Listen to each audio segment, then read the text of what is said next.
1 2।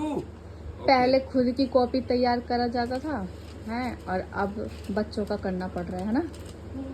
कैसा लग रहा है आपको? पहले अपनी कॉपी आप तैयार करते थे, अब बच्चे का। मैम ने बोला है बाबू का ना, बाबू।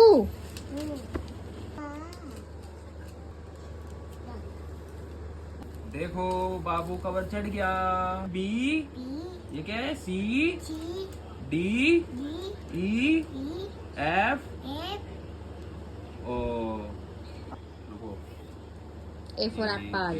सी 3 लगाऊंगा। ए, पापा नामी